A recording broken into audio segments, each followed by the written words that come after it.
Welcome back to the deep dive, where we unpack a universe of information and distill it down into those sparkling, memorable nuggets of insight, all just for you.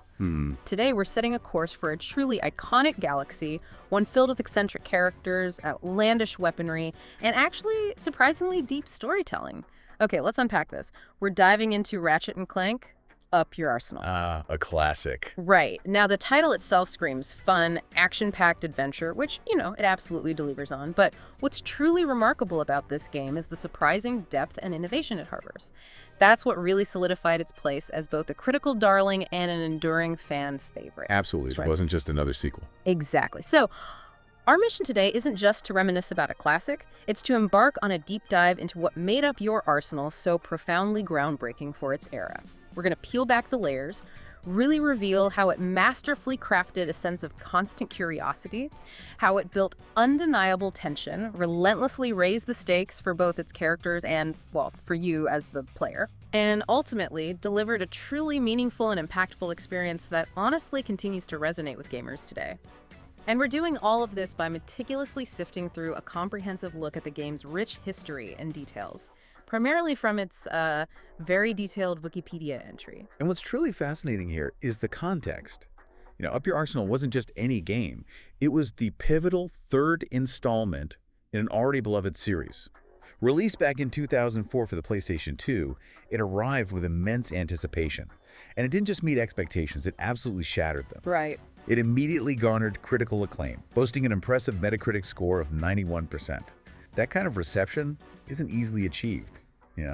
It signals a game that flawlessly executed on multiple fronts, from its compelling narrative to its truly innovative gameplay mechanics. It really nailed it. It did, and right from its opening moments, the game doesn't pull any punches. It establishes incredibly high stakes.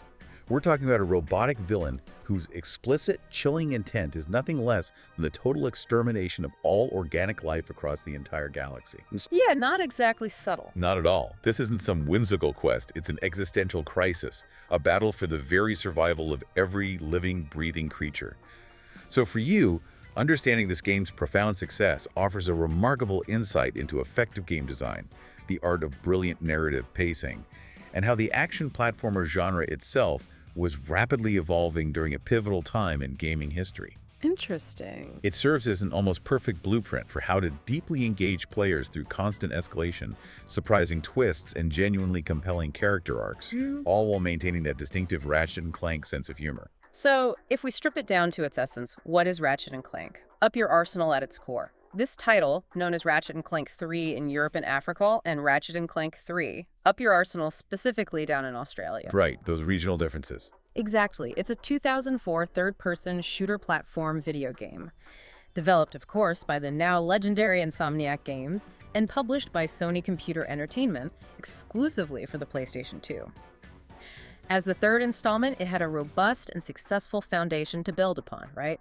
They'd honed the formula in the first Ratchet and Clank and Going Commando. Definitely laid the groundwork. But what they did with that foundation truly set it apart.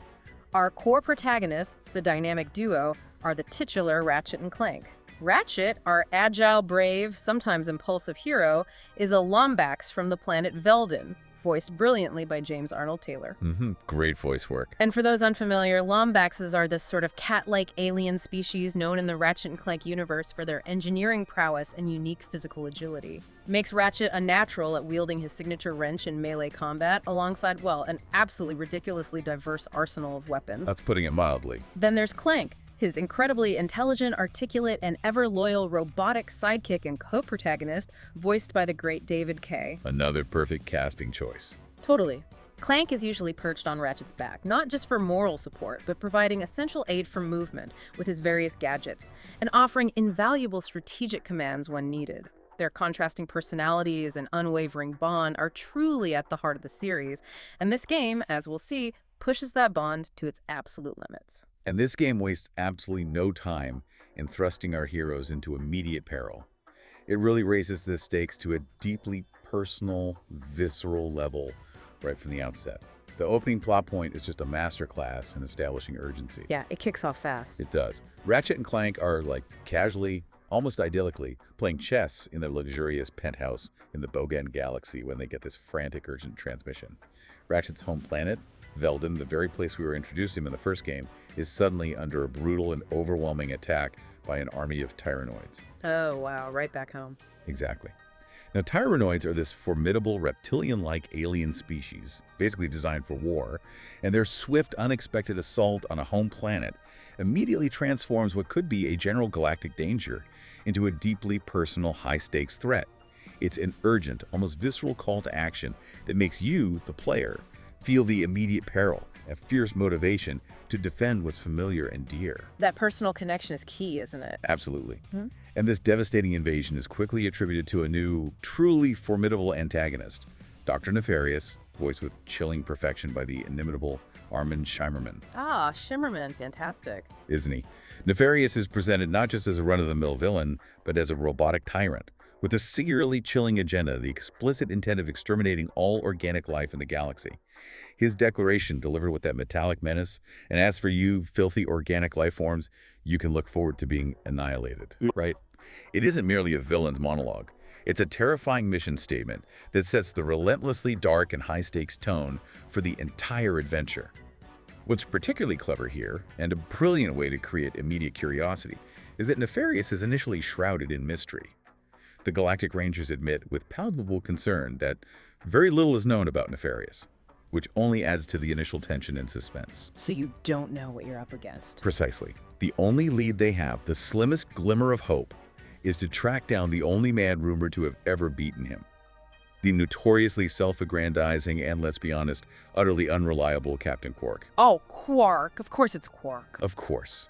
This immediately builds a profound sense of impending danger and leaves you, the listener, wondering who this Dr. Nefarious truly is, what his full capabilities entail, and how on earth an anti-hero like Qwark could possibly be the solution. It's a fantastic narrative hook that makes you desperate to uncover the truth. And here's where the narrative truly starts to twist and turn, building curiosity in really unexpected ways, because the search for the purported solution to this galactic threat leads us to Captain Qwark, a character with a, shall we say, profoundly complicated past. Complicated is one word for it. Right. For those unfamiliar, Qwark is a recurring figure in the Ratchet and Clank universe, a supposedly legendary hero who is, more often than not, incredibly cowardly, self-serving, and prone to grandiose failures. So when Ratchet finally tracks him down, it's absolutely not the heroic reunion you might expect. Not even close. Instead, he discovers a feral Qwark living this wild existence with an indigenous tribe on the lush tropical planet Florana. This isn't just an unexpected, almost slapstick comedic twist. It's a brilliant narrative device. It immediately creates a profound sense of curiosity for you, the player. How could this utterly unhinged individual possibly be the galaxy's last best hope? Yeah, how did he get there? Exactly. How could a hero fall so far? And more importantly, how could he possibly rise again? They managed to bring this disheveled Qwark to the Starship Phoenix, the Q-Force's mobile headquarters, where he meets Ranger Captain Sasha Faronix, a stern but fair leader voiced by Leslie Carrera-Rudolph. Sasha, right? She tries to keep things grounded. Just does. It's here that Qwark begins his rehabilitation, a hilariously meta process where he slowly regains his sanity, not through therapy, but by obsessively watching his own past and often embellished adventures reenacted via vidcomics. Those vidcomics are genius. They really are. It's a very self-referential and humorous way to bring him back into the fold, reminding us of his ego-driven nature. Once deemed sane, Qwark, in his typical self-important and utterly flamboyant style, forms an elite squad. He dubs the Q-Force, answering only to him, naturally. Of course, elite. He orders Ratchet Clank and fellow Q-Force operative Skid McMarx, remember him, the former pro-hoverboarder trying to reinvent himself as an action hero. Right, Skid. To infiltrate Nefarious's base on the aquatic planet Aquitos. This effectively sets up the initial mission structure for the player, signaling Qwark's seemingly heroic, albeit incredibly pompous, return to action. But given his incredibly unreliable past, you can't help but wonder, with a rising sense of tension, if this newfound heroism will last, or if his true colors will inevitably show. It's a character arc designed to keep you guessing. You've truly identified a crucial element there. Qwark's entire arc in Up Your Arsenal is a central, dynamic force that continuously generates both tension and curiosity.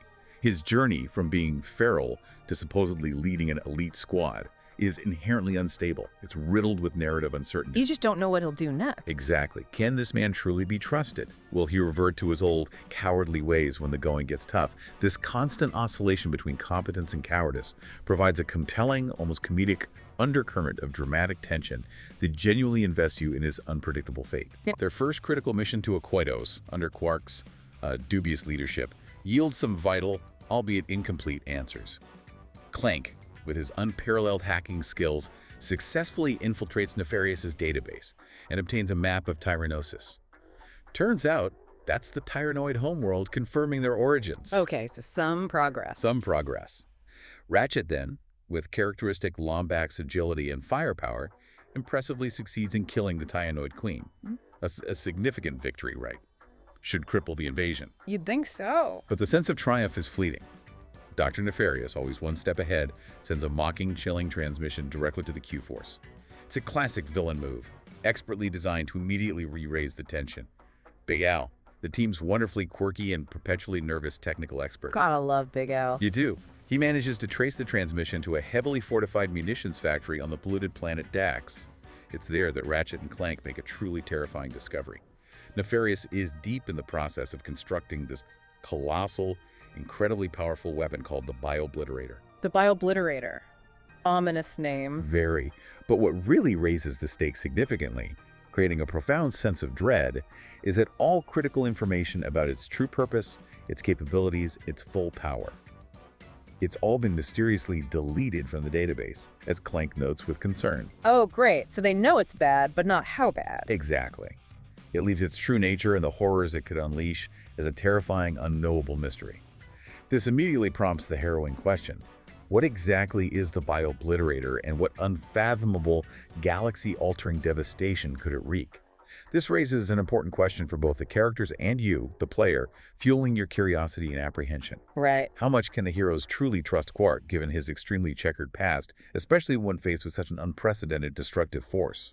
And how will they ever uncover Nefarious's full, terrifying plan if crucial, vital information is being actively erased? This central mystery perfectly fosters a relentless sense of impending danger and encourages you, the listener, to eagerly follow every twist and turn, desperate for answers. And just when you think the plot can't get any more outlandish, it absolutely does, with this brilliant, darkly humorous twist that's just so perfectly Ratchet and Clank. We're introduced to the pop star Courtney Gears, a delightfully robotic parody of, real-world pop sensations like Britney Spears. She releases this captivating music video. Catchy tune, probably. Oh, I'm sure. But this isn't just any catchy pop song. It's an insidious, covert instruction to robots across the galaxy, commanding them to destroy all organic life forms. Wow. Weaponized pop music. Basically, it's a completely unexpected yet highly effective way to illustrate the insidious and pervasive reach of Nefarious's plan, infiltrating popular culture itself. It injects this genuinely satirical, dark humor into the escalating danger, making the threat feel both absurd and terrifyingly real simultaneously. That blend is key to the series' charm. It really is.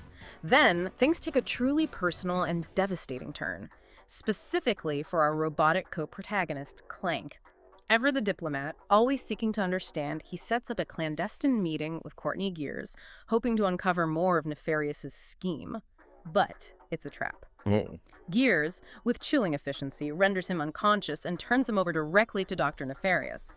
Nefarious, fully aware of Clank's immense fame as Secret Agent Clank, his popular in-universe holofilm persona. Right, the Bond parody. Exactly. He sees a golden opportunity. He asks Clank to become the public, recognizable face of his horrifying plan to wipe out all organic races. Clank, being the hero he is, steadfastly refuses. Good for Clank. Absolutely. In response, Nefarious, ever the master manipulator, takes the deception to an even more diabolical level. He creates an evil double, a nefarious clone named Clunk, also voiced by David Kaye, to perfectly take Clank's place. Hunk. Oh, man. This is a massive stakes raiser. The hero's closest companion, his best friend, his intellectual equal, is replaced by an enemy agent, a saboteur, and Ratchet. Tragically, remains completely and utterly unaware of the deception. That dramatic irony is just crushing. It really is. It creates this suffocating sense of tension for you, the player, knowing Ratchet is unwittingly fighting alongside his sworn enemy, an enemy disguised as his most trusted ally. And that dramatic irony, as you highlight, is an incredibly potent tool here. It significantly heightens the tension and generates immense curiosity for you, the player. You're acutely aware that Ratchet is in grave, immediate danger from within his own team, completely oblivious that his trusted ally is now an enemy agent, a puppet of Nefarious. It's nail-biting. It is. While Ratchet undertakes a mission with Skidmic Marks to investigate enemy activity on the Obani moons, the true unseen peril is lurking back on the starship Phoenix, undermining their efforts from within.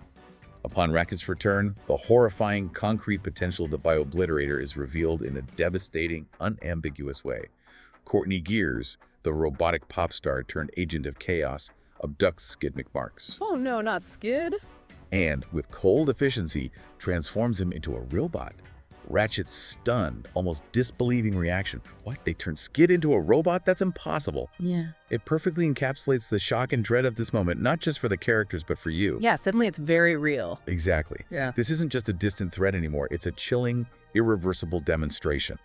It unequivocally shows the Bio-Obliterator's horrifying, transforming power and immediately raises the stakes for all organic life in the galaxy. If Skid, a trade operative of the Q-Force, can be so easily transformed. Then anyone can. Precisely.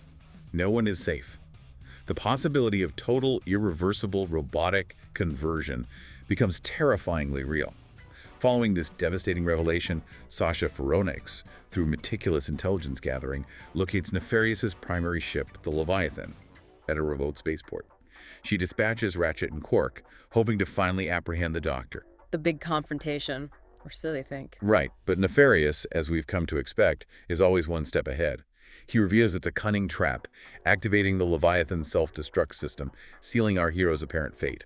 What follows is another expertly crafted moment designed to build incredible tension and curiosity. Qwark, in a surprising turn, refuses to leave the exploding ship, citing the critical need to gather intel. Intel. Really, Qwark. And appears to perish in the cataclysmic blast. This raises an incredibly important question for us and for you, the player. Yeah. Did Qwark genuinely sacrifice himself? Was this a moment of true heroism, maybe self-redemption? Or is it just Qwark being Qwark? Or is there, as his past suggests, a deeper, more self-serving deception at play here? His apparent demise creates this massive, emotionally charged point of tension and curiosity about his true nature and motivations, leaving us wondering about his ultimate fate and what secrets he might have taken with him. The supposed loss of Qwark, yeah, whether real or imagined, it casts this palpable shadow over the Q-Force. After a brief, somber memorial service, the dire, galaxy-threatening consequences of Nefarious's plan truly begin to unfurl with terrifying speed. Ratchet, with a heavy heart, goes to assist the beleaguered Ranger forces battling a relentless Tyrannoid invasion in the iconic city of Metropolis. Metropolis, right? Big set piece. Huge. It's here that Nefarious makes his grand, horrifying statement. He unveils his newly completed Bio-Obliterator in all its terrifying glory and uses it to devastating effect. He indiscriminately transforms both the innocent, organic citizens of Metropolis and even his own Tyrannoid soldiers into unthinking, unfeeling robots. Oh, wow. He even turns his own troops. Yeah, the threat of total organic annihilation isn't just theoretical anymore. It becomes this horrifying, undeniable reality demonstrated right before your eyes in a spectacle of cosmic body horror. The stakes just couldn't be higher. The very definition of life in the galaxy is on the precipice of being irrevocably altered. Truly terrifying stakes. Amidst this chaos, the ultimate betrayal unfolds. Nefarious, with cruel satisfaction, orders Clank, the evil doppelganger, to finally kill Ratchet. This is a pivotal, gut-wrenching moment. After a desperate and hard-fought battle, Ratchet manages to best the sinister clone. Yes. And in a moment of profound relief and renewed determination, Ratchet and the real Clank are finally joyously reunited. I must feel good after all that. Oh, hugely satisfying. This re-established partnership, forged anew in the fires of betrayal and despair, fuels their renewed, unwavering resolve to stop Nefarious once and for all. Their determination has never been stronger, their bond unbreakable. But just when things seem their bleakest, a crucial, tantalizing piece of information surfaces. Another twist. While meticulously searching the wreckage and debris of the Leviathan, Ratchet and Clank stumble upon undeniable evidence that Qwark, in classic self-serving Qwark fashion, had indeed faked his death. Called it. A secret message, almost comically hidden on board the starship Phoenix, then reveals the precise location of his secret hideout. This unexpected revelation immediately brings back that lingering curiosity about Qwark, twisting the knife of tension once more, and adds another fascinating, unpredictable layer to the unfolding galactic drama. You can almost hear Ratchet sighing, "Of course he did." Absolutely. So the duo, with a mixture of exasperation and maybe faint hope, confronts Quark in his absurdly secluded hideout. However, his arc takes yet another dramatic, almost frustrating turn. Overcome with profound cowardice, he explicitly declares that he refuses to fight any longer. Oh, come on, Qwark, now! Right. This moment of profound anticlimax for Quark is brilliantly played. It perfectly builds tension and creates this fleeting sense of despair and frustration for the player before his eventual and truly crucial return to action. It's a masterful way to manipulate player emotion, making you doubt the potential for heroism even in the face of annihilation. Making his later redemption even more impactful. Exactly. Undeterred by Quark's temporary lapse into self-preservation, Ratchet and Clank, with their renewed partnership, continue their desperate fight. After successfully fending off a ferocious attack on the starship Phoenix, the duo, through sheer determination and clever tactics, managed to intercept the Biobliterator, and Clank, with a powerful ion cannon, delivers what appears to be the final destructive blow. Okay, now it's over, right? A moment of immense relief, right. But what's truly fascinating here is how the game immediately and devastatingly re-raises the stakes to an even higher, almost unimaginable level with a shocking twist. Sasha Phoronix, through newly acquired intelligence, informs them that Nefarious secretly built a second Biobliterator, more deadly than the first, and to their horror, it's already prepped for launch at his main command center on the volcanic planet Mylon. A second one? Are you kidding me? Nope. This revelation transforms their earlier victory into a mere skirmish, making it short-lived and intensifying the final confrontation exponentially. It reminds you that the galaxy is still very much in peril, and the ultimate threat has only just begun. The tension skyrockets once more. Unbelievable. So the final showdown. The stage is set. Ratchet and Clank locate Nefarious on Mylon, and after an epic, grueling battle against his forces and him directly, finally defeat the robotic tyrant. But in his last desperate act of defiance, Nefarious activates the second Biobliterator, which, with a terrifying transformation, morphs into a giant, heavily armed robot. A true colossus of destruction. A giant robot boss fight. Classic. Absolutely. Just as it seems our heroes are about to be crushed beneath its metallic might, in a perfectly timed, heart-pounding moment, a reinvigorated Qwark dramatically flies in, piloting his personal starship to distract the colossal machine. Yes. Qwark comes through. He does. This isn't just a Dominus Ex Machina, it's a profoundly satisfying, high-stakes moment of redemption for the complicated hero. It creates the crucial opening Ratchet and Clank desperately need to finally destroy the Biobliterator for good, saving all organic life. It's a testament to the game's ability to pay off character arcs in the most exciting ways. That's fantastic. What about Nefarious? Yeah, in the aftermath, Nefarious and his eternally exasperated butler, Lawrence, managed to escape using a teleporter. But in a final, wonderfully comedic touch that underscores Nefarious's chaotic nature, he didn't bother to specify a destination. Ah, perfect. Leaving them stranded on a distant, desolate asteroid. This classic villainous defeat, the comedic comeuppance, also ingeniously allows for humorous future cameos in subsequent games, a hallmark of Insomniac's world building. So he might be back. Eventually. Yes. Maybe. With Nefarious finally defeated and the galaxy safe, the Q-Force and their steadfast allies gather for a private screening of the latest Secret Agent Clank holofilm.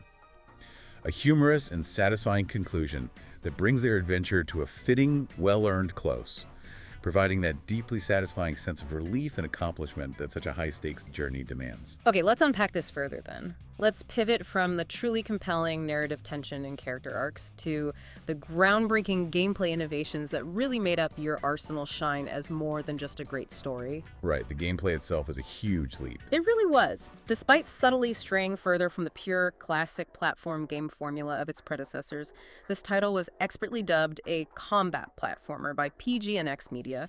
It masterfully blended intricate melee combat Ratchet's trusty wrench with dynamic long-range shooting, using that ever-expanding arsenal and traditional engaging platforming elements. That blend was crucial. It was. This unique combination created a dynamic, responsive, and incredibly engaging experience that felt both familiar and refreshingly new. It was a conscious decision to evolve the genre, reflecting the escalating galactic war depicted in the narrative. One of its absolute primary signature features, as the title boldly suggests, was its large, varied arsenal. Up your arsenal, yeah. Yeah, It delivered. it really did. We're talking about a staggering 20 distinct weapons available to the player, not even counting the legendary RY-3NO, the recurring, immensely powerful, often comically oversized weapon. The Ripiar, new one. Gotta love it. Exactly, but it wasn't just the quantity. The depth of customization and progression here was truly incredible. Each weapon had 8 levels of strength, a significant jump up from the 4 levels in previous games. Doubled it. Right. Initially, 5 upgrades were available for purchase as you used a weapon, but the true depth was revealed with 3 more levels becoming available once you completed the game and started the notoriously challenging challenge mode. Which added so much replay value. Immense replay value. This layered progression system created immense curiosity and motivation for players to constantly explore, experiment with different weapons, strategically upgrade their favorites, and even replay the game multiple times to max out their firepower and unlock every devastating capability.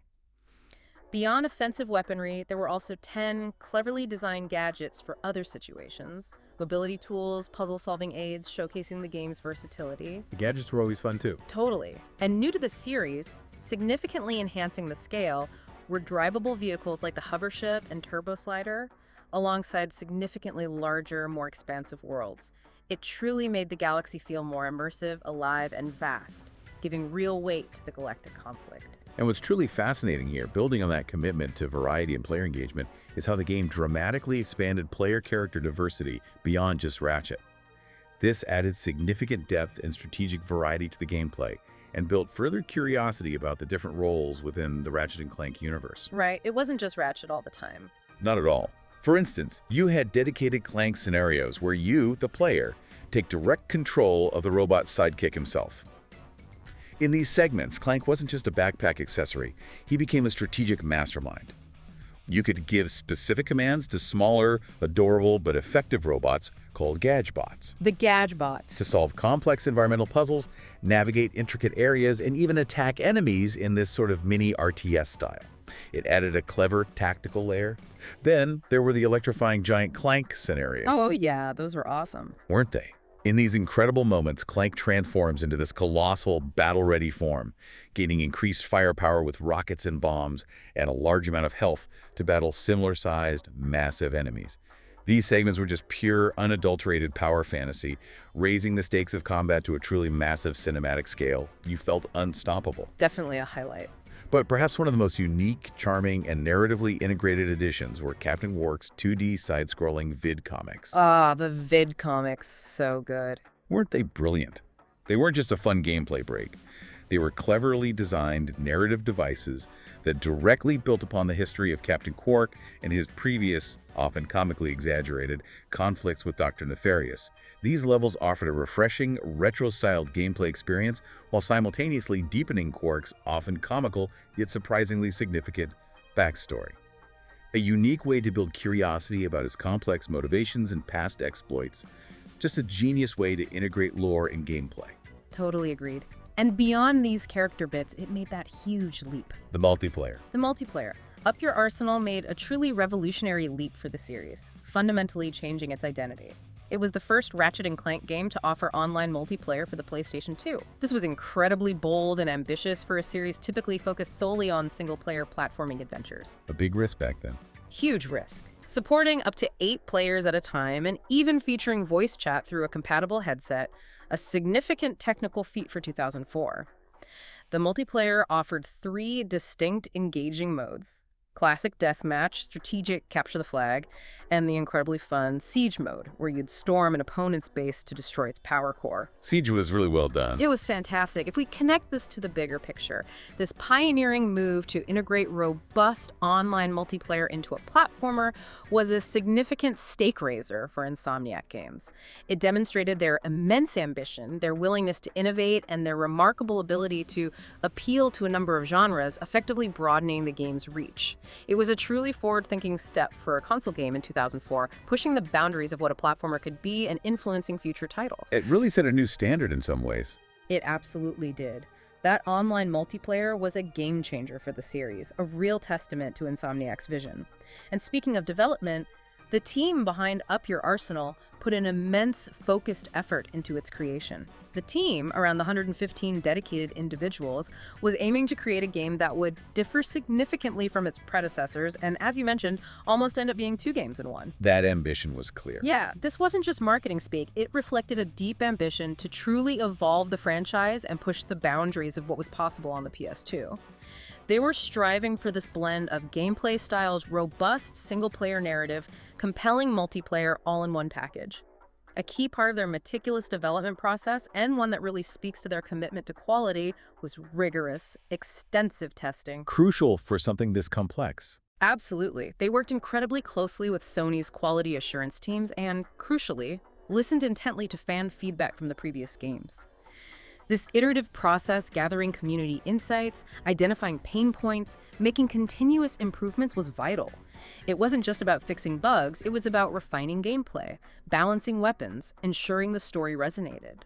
They genuinely believed they had created a game that would appeal to a number of genres, successfully weaving together platforming, action, even those charming 2D vid comics. It highlights the extraordinary care that went into shaping the final product. That polish really showed. And it's also incredibly interesting to note the context of the era, specifically that healthy, friendly rivalry between Insomniac and Naughty Dog. Ah, yes, Ratchet versus Jak. Exactly. At the same time Up Your Arsenal was being developed, Naughty Dog was creating Jak 3. Both series operate in similar genres, often releasing around the same time, and delightfully frequently containing fun, subtle references to each other's games within their worlds. Little Easter eggs for the fans. Right. Ryan Schneider from Insomniac articulated the spirit beautifully. He said, and I love this quote, "The analogy that I like to use is that at Insomniac, we like to look at it as how Tiger Woods and Michael Jordan and Kobe Bryant act when it comes to their professions. We don't really look at it as how we compare to other athletes or other games.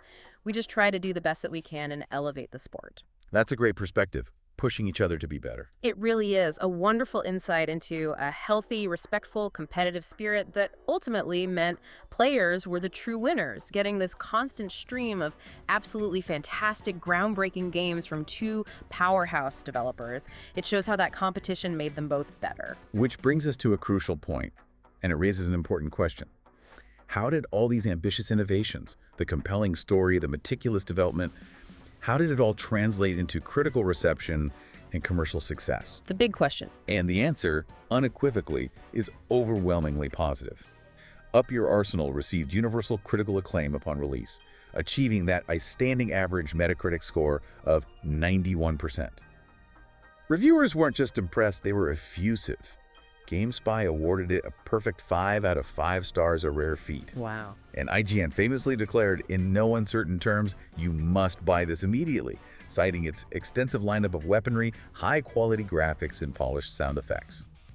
IGN also specifically lauded the groundbreaking multiplayer, noting how exceptionally well it managed to move a solely platform game into the multiplayer genre, a feat many thought impossible for the series. High praise indeed. GameSpot similarly lauded the game's refined and engaging gameplay, while prominent magazines like GamesTM and official US PlayStation Magazine highlighted that signature element.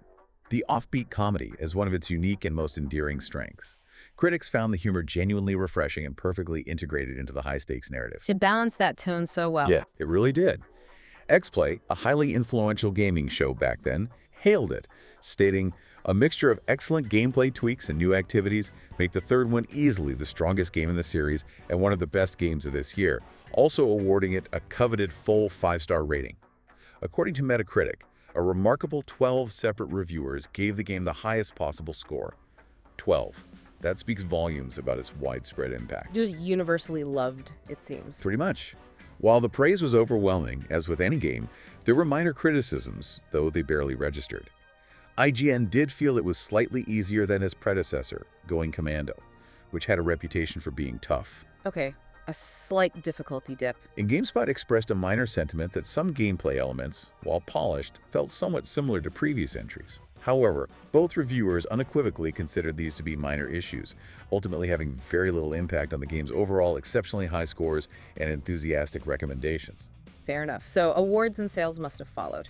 Oh, absolutely. The game's excellence was recognized with numerous prestigious awards and truly impressive sales figures, solidifying its place in gaming history. It proudly won OneUP.com's award for Best Action Game at E3 in 2004, a hotly contested category. It also earned GameSpot's coveted 2004 Best Platformer award. Nice. Its influence was further acknowledged with nominations for Console Game of the Year, Console Platform Action Adventure Game of the Year, and Outstanding Achievement in Animation, Sound Design, and Visual Engineering at the 8th Annual Interactive Achievement Awards. That shows its excellence across multiple technical and artistic categories. Covering all the bases. And its commercial success was equally significant. It entered Sony's prestigious Greatest Hits lineup in August 2005, indicating major sales milestones. It sold over 1,150,000 copies in the US alone, and by June 30, 2007, had sold more than 3.2 million copies worldwide. They're huge numbers for the time. Massive. Its enduring legacy is further cemented by IGN, listing it an impressive 18th on their prestigious list of the top 25 PS2 games of all time.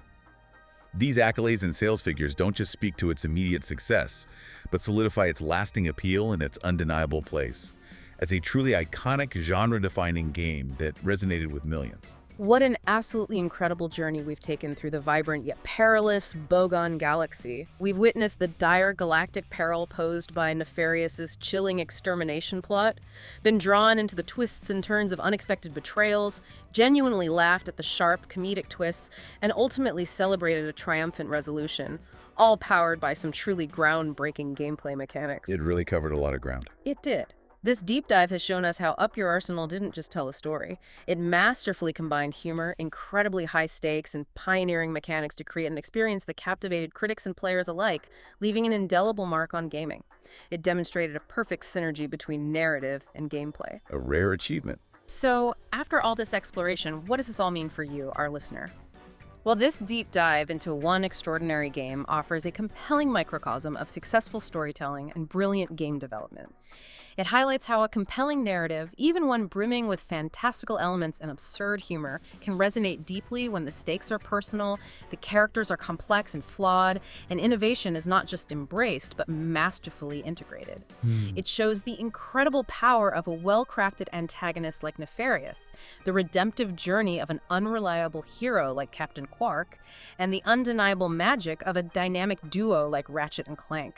It's really a masterclass in engaging an audience on multiple levels. Indeed. And this truly raises an important question for anyone interested in game design and the evolution of entertainment. Given its critical acclaim, its massive commercial success, and its truly innovative features, Ratchet & Clank, Up Your Arsenal wasn't just a fun game that hit at the right time, it was in many ways a profound blueprint for how an established franchise could, and maybe should, evolve. The blueprint, yeah. It boldly embraced new technologies and genre blends, notably with its pioneering online multiplayer, while simultaneously staying incredibly true to its core identity, those richly developed characters, that expansive and wonderfully quirky arsenal, and that signature Insomniac charm and wit. What does this profound balancing act tell us about the delicate, often challenging relationship between innovation and tradition in game development? That's a great question. And how do games, even beloved ones with a loyal fan base, continuously manage to up their arsenal, both literally and figuratively, to stay relevant, beloved, and captivating for generations of players, much like Up Your Arsenal did and continues to do for the enduring legacy of the Ratchet & Clank series? It's a testament to timeless design and truly engaging storytelling that speaks volumes about what makes a game truly great.